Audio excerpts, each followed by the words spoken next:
dans tout ceci. Oui, parce que c'était un appareil qu'on met l'oxygène pour me faire un peu... C'était avec tous les médicaments que j'avais. Alors, là où j'étais, ils ont tout pris. Mwanga Chouchou. Il est de bon droit qu'on lui donne un petit temps pour qu'il se trouve un avocat. D'une histoire incroyable, celle-là concerne ma Élise. Élise est ma vie.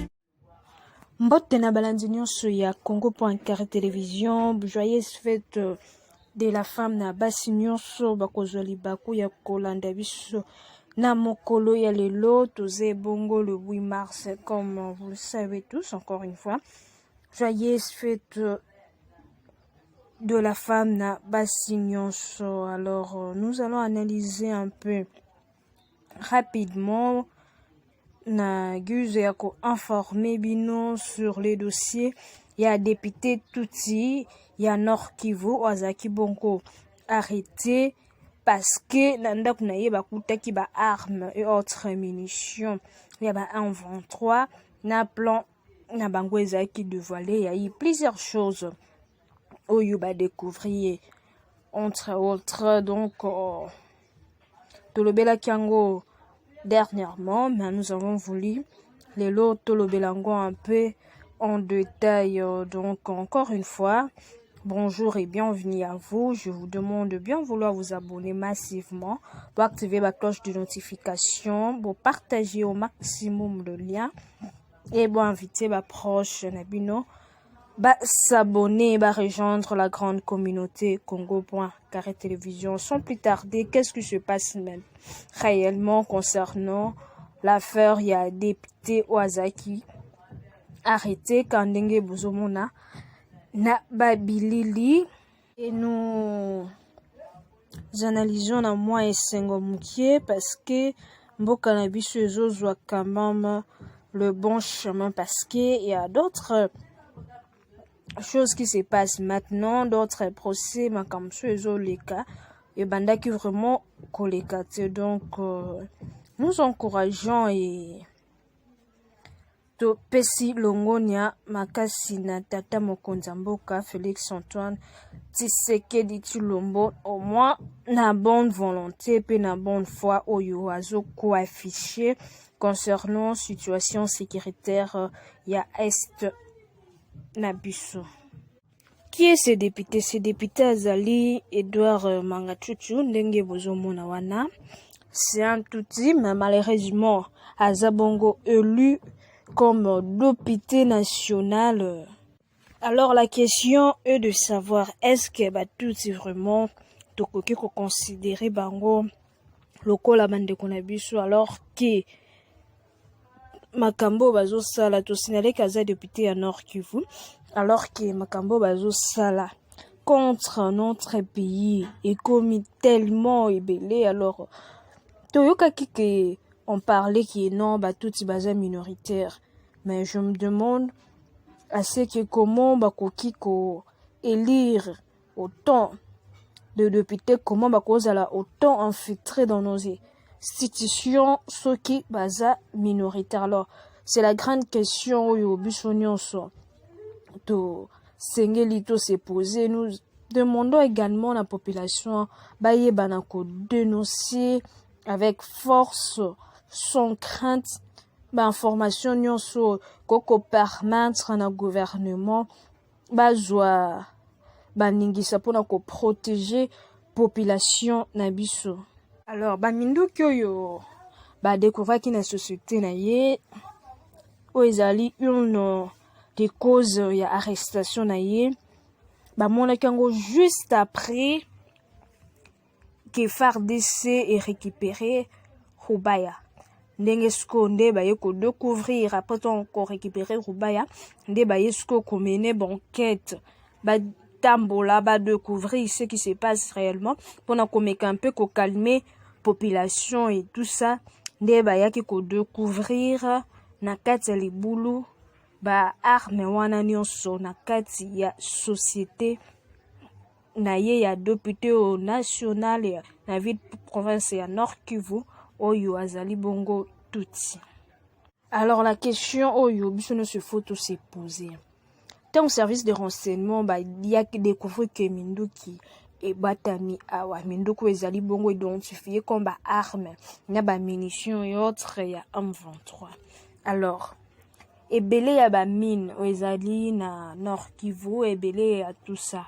Pourquoi seulement ba M23 ba bomba ba Minduki na bango, ba bomba ba munitions na bango et autres kaka na société ya député azali bongo député lui na province ya Nord Kivu ba bombango wana. Donc nous demandons à ce que la population tout fongola mission les gouvernements va prendre ba disposition, va prendre ba mesures pour ce que population na biso ezala bien sécurisée, parce que ezala procès mon côté juste basala du populisme ande batu balobaka ezala te juste pona ko pesa impression, mais eza procès moko bakolandela, il faut kolandela ngo très bien en détail, de voir comment on peut tirer des informations à partir de député wana à dénoncer ba complice na ye qui ce soit baza ba congolais to baza ba tout côté na bango ba obligé en tout cas ya ko dénoncer tout celui oyo azaki complice contre population. Grande question biso nyonso sengeli to se poser, comment expliquer que 50% ya mine ya mboka na biso d'après ba information to recueillir ezali bongo sous contrôle d'un député tuti. Donc procès oyo avant to koma na procès sobi to zonga manda na sima ba service ya renseignement na biso banda déjà mener enquête sur ye depuis Nord Kivu, à partir ya komona ke sous contrôle d'un député azali bongo na ba mine belé sous son contrôle. Donc 50% yango de bendaki attention nango ti et même bango ko et ma justice akende ko ki josi et même etinda justice akende ko fouiller na ndako na ye. Après réquisition ana ezaki bongo ordonné et pas ya ba juste alors que ba découverte ya makambo susu et bimi ba vérité mususu ezaki caché et yebani, et selon ba source ebele après réperquisition et salamaki na ndako na ye une cache d'herbe ezaki bongo découverte. Premièrement na Masisi, dans une de propriétés à député oyo azaki bongo élu na Nord Kivu, Edward Mwangashushu Izi, et aza bongo ancien ya milice ya armée ya Nord Kivu en 2009 plutôt. Alors, Nzambala la raté, quand tout cela est passé, on va découvrir l'information, on va découvrir le boulot yo akunda ba arme ya ba M23 na niveau ya ba minaye na Nord Kivu. Réperquisition et signé ça la résidence na ye na Gombe.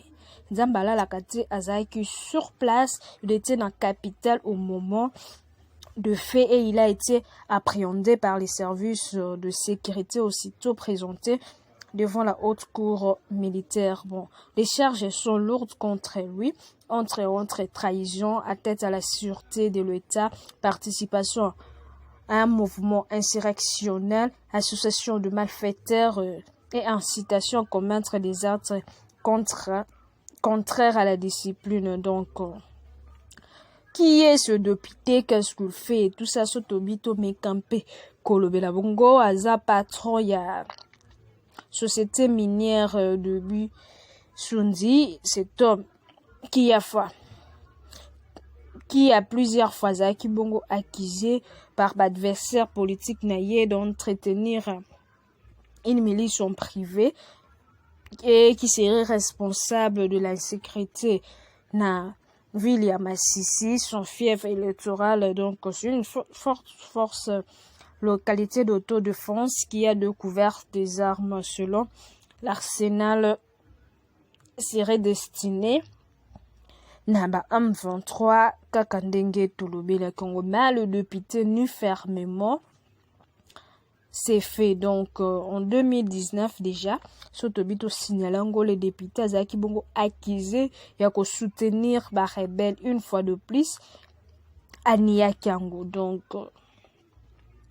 maintenant il y a ba avocat na ye bazo sengete haute cour militaire à se déclarer incompétente concernant procès à député Oyo. Donc avocat na ye balobi que juge il faut se déclarer incompétente parce que Azali Bongo jugé en flagrance par la haute cour militaire pour haute trahison. Donc pour eux, il faut juge à se déclarer incompétente qui haute cour militaire aza makokite yako sambisaye d'après déclaration yotozu et pas ya ba avocat na ye d'après ba source pe et bimi nangambo ya ba avocat na ye.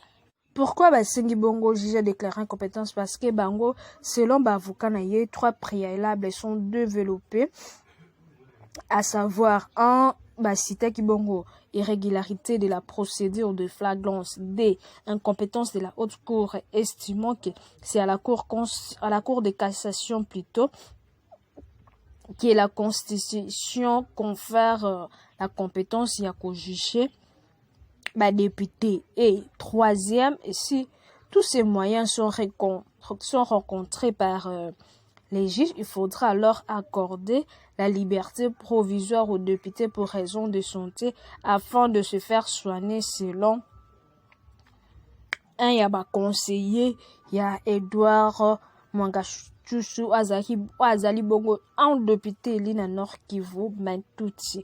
Donc, ces derniers expliquent en quoi la procédure est irrégulière. Premièrement, la procédure de flagrance est irrégulière dans la mesure où le fait générateur même de la flagrance n'est pas connu parce que d'après dans la procédure issue le fait de vidéos des massifs n'ont pas été retenus comme infraction. Ils prennent comme point de départ de munitions découvert na résidence na ye. Or, munitions ont été découvertes après son arrestation. D'après l'avocat na ye, en tant que député, on ne peut pas l'arrêter, découvrir les munitions après, patati patata, ou on a juste information oyo ezouta na ngambo ya ba avocat na ye. Mais nous demandons seulement à ce qui l'État na biso à ce qui ba juge na biso ba sala musala nango, et nous les encourageons vraiment. Et tout sengi ba service ya renseignement na biso ba continuer na musala na bango tout en espérant que l'opinion publique que population cause à la bongo versé concernant dossier ou encore une fois une façon pour nous à quoi interpeller population na choix na ye. Donc beau voter pour na polote, beau voter pour la ninité, beau voter pour tout ça te